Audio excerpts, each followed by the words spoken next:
Hey everyone, welcome back to the channel. For those of you that don't know me, my name is Kristen and this is Growing Zone 9B. So as you guys can see in the back, we have some rain clouds that are starting to set in. That is our normal pattern here in Zone 9B, Florida for our late afternoons. You can probably see some coming in right over in this area. So yeah, we're starting to get that afternoon rain influx. So that doesn't leave a lot of time to be working in our garden and doing that kind of stuff. Our ground really needs it. We're super dry so far this year. So our plants are struggling. I've been doing a lot of just watering with the sprinkler, which I know isn't good because that gives it a lot of like funk and fungus and all kinds of stuff. So yeah, so today we are going to be talking about something a little different. Oh, these are my Mexican sunflowers. They are super in bloom. This plant isn't, they kind of go in this like sporadic, they kind of go in a sporadic growth pattern. So sometimes they like super bloom out. I'll show you guys real quick one that is blooming out right now. They're just beautiful. These are the sunflowers that I tell you that people will actually stop by in my yard and say, these are so beautiful. Thank you for doing, you know, all these beautiful sunflowers. I don't know if you guys can see them because you can more see them when you're driving in from the road. But up there at the very top, you can kind of see some of the yellow sunflowers. They're beautiful. So up towards the front part of the house, we have these. They're obviously cut a lot shorter. These are like basically trees, but they're magnificent. So that's why I try to grow them. I don't know if I showed y'all these, but I have grape plants. I bought some extra grape plants and I put them over here for now, and we kind of just threw up this little trellis area. But yeah, so we have some more grapes that I've put in, and I've got to water the bed. You can see how dry our bed is starting to get just because it's just the summertime, and that's what happens here. I don't see any baby grapes on it. My other plant has some tiny little grapes, so I'm hoping they oh, right there you can see a little spot of some grapes trying to come in. So I'll definitely get some water out to this plant, even if I only have one set of grapes from this one. This is actually the first year that I've grown this one on this side of the bed. I just ordered these plants not that long ago. And so, yeah, we'll see how they do. I think I have some tags on them, so I'll have to take you guys back on another day and get that tag information. Yeah, I can see in the back there's a couple of tags, but that's not what I want. Oh, look, there's another little cluster of grapes over here. This is how it happens. I get like super sidetracked. Look, do y'all see that? I hope you can see that. There's like a little cluster of grapes right there, right there. There's some right there. Looks like there's some here. There's some right here. So yeah, we might actually get lucky and get some grapes going. Y'all know I have a squirrel problem. And my papayas, the one on the far end, I don't know if y'all can see it because I don't have a like telescopic lens, but the stupid squirrel ate it. Part of it. I don't know if y'all can see it up there. Right up there, there's like bite marks in the papaya.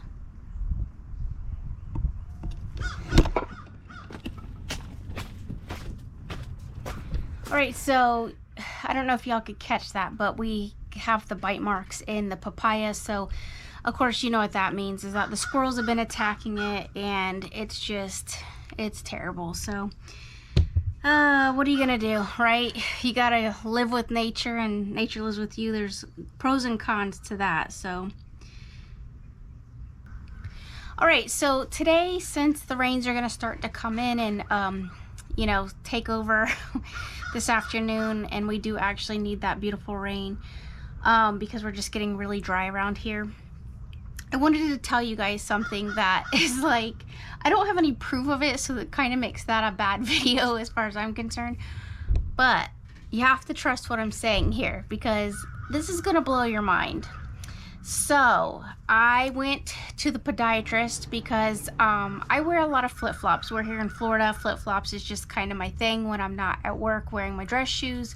I like to come home, if I'm not slipping on a pair of slippers, because I'm a big slipper girl, I like to wear my flip-flops around. So I started getting this like knot, or like a little bubble, like a worn spot, almost like a callus on the bottom of my feet from wearing where the flip-flops come in. Like you got the thong part and then it connects to the back so you can slip your foot into it. Well, in the back part where you slip your foot in, it was like very tight underneath my foot, as far as like it should have been out maybe a little further, and it wasn't. It was actually like more towards the center of the shoe, so there was like more to wrap around your foot as far as like holding your foot in place. And so I went to the podiatrist, and he literally said I needed to have surgery to have this little, like these two little knots removed. And I was like, oh, I thought they were just more like calluses. So I was like, but they were starting to bother me, and they were starting to bubble up, almost like a blister underneath my skin. But it wasn't like blistery. It's kind of hard to explain.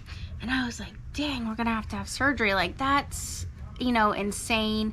I wasn't gonna be able to walk for, he said, at least a couple of weeks, which I can't really afford to not be able to walk on my feet. That's just not gonna happen, not in the line of work that I'm in. And you know, it's just difficult to take off time from work, and especially 2 jobs like that. Just, it's just not gonna happen. Okay, so I was like, I need to find an alternative way or figure something out. Either I live with the pain, or I stop wearing flip-flops, or like, so I went through all these like pieces of what I needed to do.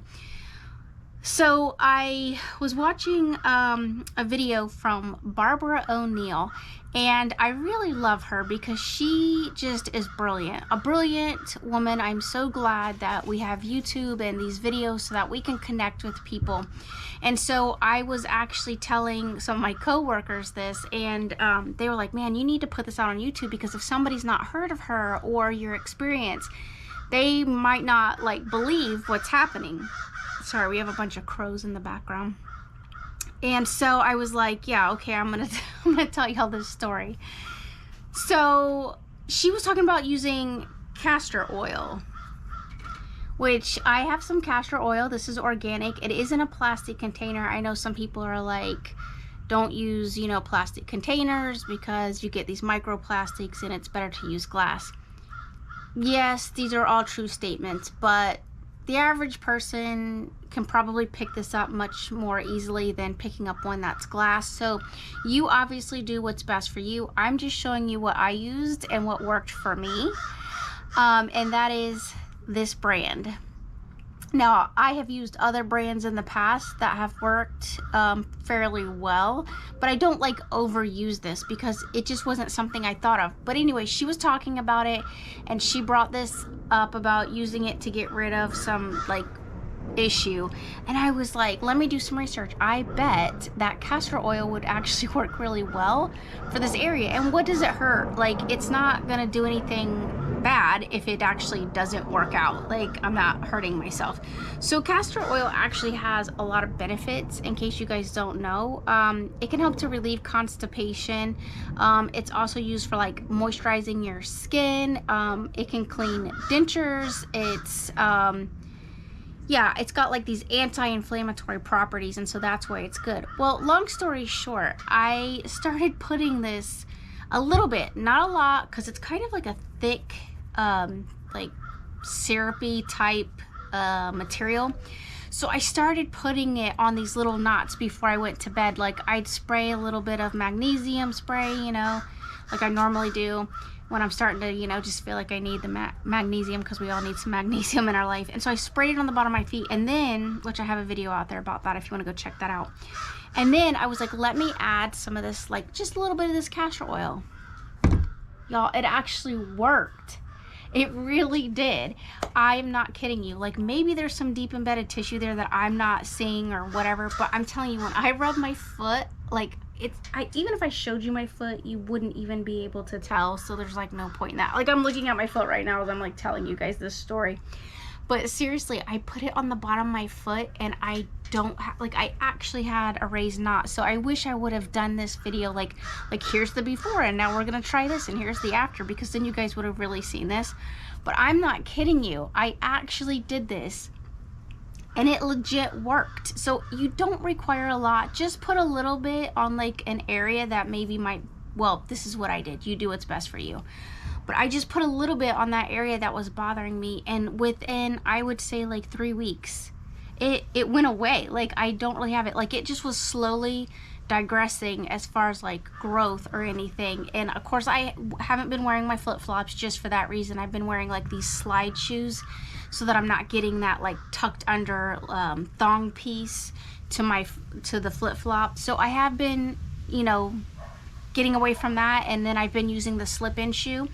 So yeah, it actually works. So I just, you know, just food for thought. If you guys have maybe an issue or something, or want to consider it, I'm just telling you, for me, this is actually a product that has actually done well and has served its purpose. So I just avoided basically having to take 3 weeks off of 2 jobs, which is really nice. So, you know, try it for yourself if you find something that you like. But I'm just saying, sometimes our healing actually is in nature, and we are just, again, running to somebody, a professional that can heal us, and maybe that's not the best route, or maybe there's an alternative route, or maybe you just gotta pick and choose your battles, so to speak, and kind of figure out what works for you and what doesn't. So like I said, I knew it wouldn't hurt, so I gave it a try, and just so you guys know, it actually worked for me. So that is my message today, is just take that into consideration. I'm not saying it is the end all be all. Go to your physician,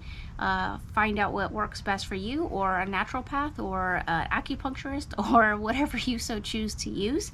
But I'm just saying, for me, I'm pretty excited that I have been able to heal a piece of myself that I may have required some type of medical procedure for. So, all right. Until next time, everybody, love one another, be kind, and I will see you all in the next video. Thanks for watching. All right, so bonus for today. You know, we always try to eat well and, you know, do the best that we can. And I have issues like anybody else. I've got issues. And so, unfortunately, I've been trying to, unfortunately for me, because I love bread and bread products, but I'm backing off eating some of the bread, and just watching my intake about gluten products. So I haven't been feeling my best self, so to speak. And so my mom, so thank you, Mom, she came by today and brought these for me. These are actually gluten-free crackers. They are good. They're made with almond flour.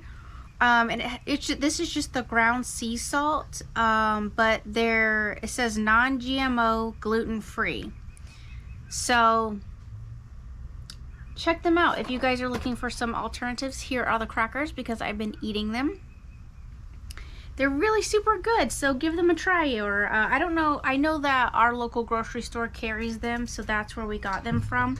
So I am grateful to have an alternative little product that I can kind of snack on. That is great. All right, and then the other thing I want to tell you guys is that I kind of forgot this in one of the other videos, but anyway, so I'm going to bring it up now, is I have a client who has been talking about having like some gut issues and some tummy issues and stuff.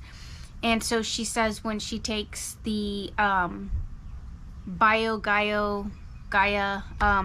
prebiotics that I talk about in the yogurt video, that they kind of upset her tummy, and so they don't make her feel better, so to speak.